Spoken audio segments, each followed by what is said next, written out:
Red green online present.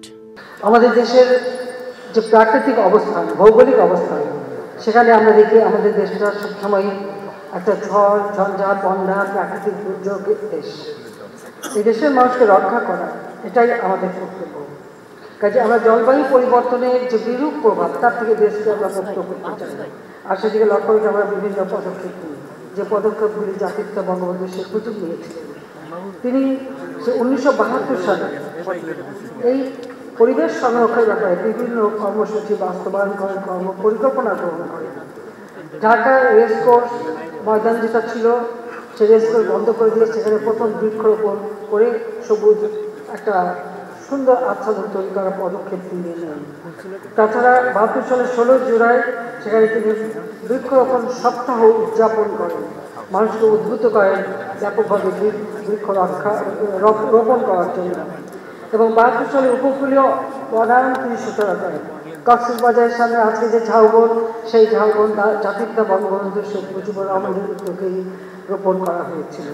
তাছাড়া আমাদের বিভিন্ন দ্বীপাঞ্চল, যেমন চর কুকুরমুখী, চর ফ্যাশন থেকে শুরু করে আমাদের ধারাচর, বিভিন্ন চরে ব্যাপকভাবে বৃক্ষরোপণ করা এবং সেখানে প্রত্যেকটা প্রজাতি জোড়ায় জোড়ায় সেখানে ছেড়ে দেওয়া, পশু পাখি ছেড়ে দেওয়া, সেটা কিন্তু জাতিপিতা বঙ্গবন্ধু শুরু করে দিয়েছিলেন।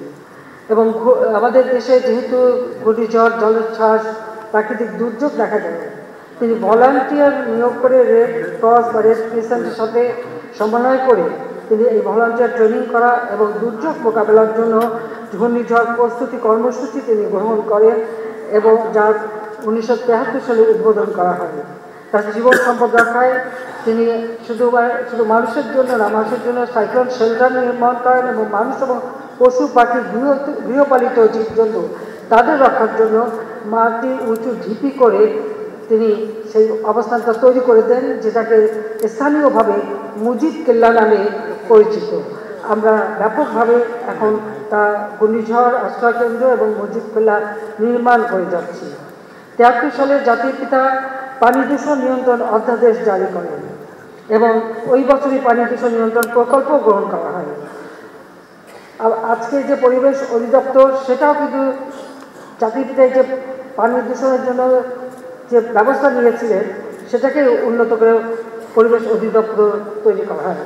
আর তাছাড়া দেশের উদ্ভিদ প্রজাতি সংরক্ষণ ও গবেষণার জন্য 1975 সালের 1 জুলাই ন্যাশনাল হার্বেরিয়াম প্রতিষ্ঠা করেন।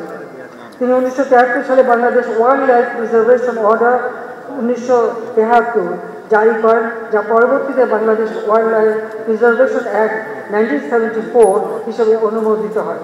রাস্তার দুই পাশে যে সবুজ বনায়ন আমরা দেখতে পাই, যারা সামাজিক বনায়ন হিসেবে এখন প্রতিষ্ঠা করা হয়েছে, সেটাও কিন্তু সূচনা করেছিলেন জাতির পিতা বঙ্গবন্ধু শেখ মুজিবুর রহমান।